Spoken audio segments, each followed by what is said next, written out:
पूरे देश में ये दुनिया में जाना जाता है कि योगी आदित्यनाथ छोड़ते नहीं। और प्रभु श्री राम के चढ़ावे चोरों पे जो 8 जेल गए उन्हीं के यहाँ बुलडोजर चलवा दो। क्यों नहीं चढ़वाया बुलडोजर अब तक? बात तो सही है।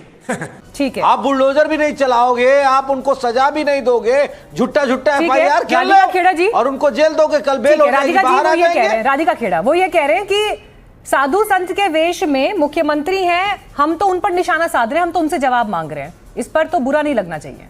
सभी को नमस्कार। मैं आज आपके माध्यम से टूटी चोरों के प्रवक्ता को एक सवाल पूछना चाहती हूँ। हाँ, ये कर लो पहले। बड़े लोग हैं, पहले ऐसे करते होंगे। आज में राम जी याद आ रहे हैं, सब आ रहे हैं, क्या इनमें इतनी हिम्मत है जो धांधली पकड़ी जाती है किसी मस्जिद के चढ़ावे में या अजमेर शरीफ की दरगाह में जो पकड़ी गई या और कहीं पे, या जो वक्फ बोर्ड के अंदर चोरी के अंदर पकड़ी गई, ऐसा किसी और धर्म चर्चेस के अंदर जो पैसा अनअकाउंटेबल है, किसी के ऊपर, किसी और धर्म के ऊपर ऐसे टीका टिप्पणी, इस तरीके का अभद्र नाटक नौटंकी जो उन्होंने करी। देश की संसद कैसे चलती है मीनाक्षी जी? देश की संसद आपके और मेरे जैसे और लाखों करोड़ों ऐसे लोग जो सुबह से रात तक अपनी मेहनत से पैसा इकट्ठा करते हैं, टैक्स भरते हैं, देश की संसद उनके पैसों से चलती है। प्लीज इस आदमी को कंट्रोल करिए, मैं इनके बीच में नहीं बोलूंगी। ये बताइए प्लीज, आप इनको चुप कराइए, मैं इनके बीच में नहीं बोलूंगी। आ रही हूँ मनोज जी, आपकी बात नहीं बोलने का, एक बार उनको पूरा कर लेने जी अपना स्टेटमेंट। मैं आ रही हूँ आपके पास। मुझे अपनी बात रखनी है। हाँ, मैं आऊंगी आपके पास। आप अपनी बात अपनी बारी में रखिएगा, मैं आपको जब अवसर दूंगी तब बोलिएगा। एक बार वो कंप्लीट कर ले। फेंको अपनी पूरी शक्ति के साथ फेंको।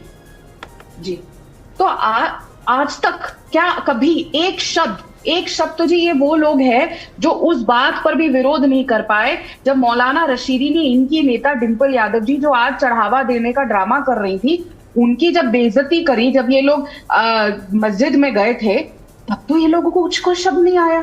अपनी खुद की नेता की अस्मिता के लिए, इज्जत के लिए जो लोग नहीं बोल पड़े, वो आज आके राम भक्त बन रहे हैं। वो लोग जिनके हाथ रंगे हुए हैं राम भक्तों पे गोली चलाने से, सीना ठोक के कहा था मुलायम सिंह यादव ने, हाँ मैंने हिंदुओं पे गोली चलाई और जरूरत पड़ी तो मैं और चलाऊंगा, क्योंकि मैं मुसलमानों का नेता हूं, हिंदुओं का नेता नहीं हूं। सीना ठोक के ऐसे कई शब्द है। वो लोग जो कहते थे संसद में खड़े होके कि प्रभु श्री राम एक इलीगल ऑक्यूपेंट है, वो समाजवादी पार्टी आज आके ज्ञान देगी। कैसा लगा मेरा मजाक?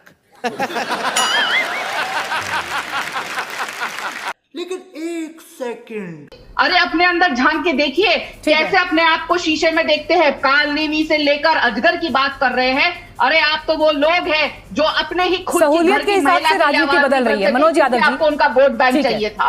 सहूलियत के हिसाब से राजनीति बदल रही है। मनोज यादव जी बताता हूँ, पहले ये देखो।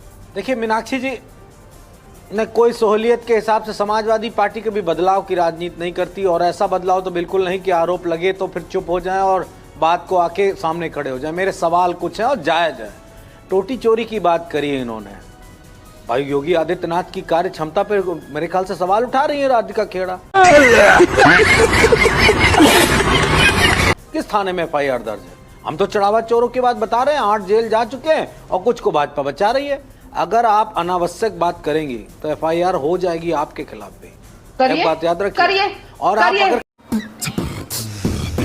ये धमकी किसी और को देना, ये तो मैं आपको बता रहा हूं, पहले मेरी बात पूरी होने दो। वाला समय नहीं है, बीच में नहीं, ज्ञानी मत बनिए, बीच में नहीं, राधिका खेड़ा बीच में नहीं, बीच में मत बोलिए। NDTV बोलने दे, तकलीफ हुआ है बेचारे को, बोल। बीच में मत बोलिए, मैं बीच में नहीं आपने बोला। आपके पास एक सेकंड अच्छा ठीक है, ओके राधिका खेड़ा में लौटूंगी आपके पास। ठीक है, एक बार कंप्लीट कर लीजिए फिर आप बोलिएगा। एक सेकंड मैं वहाँ पे सामने, ठीक है राधिका खेड़ा मैं आपके पास आ रही हूँ। की बेटी को धमकाने का क्या नतीजा होता है? नहीं, कोई जली ना, तेरी भी जली ना। किसी को धमकी नहीं हो रहा, कोई किसी को धमकी नहीं हो रहा। तथ्यों पे बात करेंगे, फैक्ट्स पे बात करेंगे। एक सेकंड, फैक्ट्स पे बात करेंगे, तथ्यों पे बात करेंगे। ठीक है, तथ्यों पे बात करेंगे। ठीक है राधिका जी, वो भी कह रहे हैं कि हमको शिकायत करनी है, तो शिकायत करना इस देश में अधिकार है, कोई करना चाहे तो कर ही सकता है। ठीक है, आप भी अपने तथ्य से उनकी बात काटिएगा ना, मैं समय दूंगी आपको। कंप्लीट करिए मनोज यादव जी, फिर मुझे उमाशंकर पांडे जी और सूर्य मैथिल के पास भी जाना है। 30 मैं seconds. कह रहा हूं कि लखनऊ में, उत्तर प्रदेश में देश के किस जगह पर हमारे नेता के खिलाफ टोटी चोरी का मुकदमा है? अगर नहीं है तो मानहानि केस कोई भी कर सकता है। बीजेपी के लोगों को मैं सिर्फ ये आईना दिखा रहा हूं। दूसरी बात, नेताजी की बात अगर आप करते हो तो नेताजी अगर गोली चलाना गलत होता तो मैं एक शब्द कहना मैं आपसे पूछ रही हूँ, इस नाटकीय मंचन से क्या हासिल होगा? मनोज यादव जी, इससे क्या हासिल होगा? रुको जरा, सबर करो। इस नाटकीय मंचन इस से हासिल नाटकीय क्या होगा? मंचन से सोया हुआ प्रभु श्री राम का खाया हुआ चढ़ावा लेके बिना डकार लिए सोया हुआ अजगर जागेगा। ठीक है। और उत्तर प्रदेश में बुलडोजर चलेगा। सूर्य चंपत राय को बचाने की कोशिश की जाएगी तो बचने नहीं दिया जाएगा।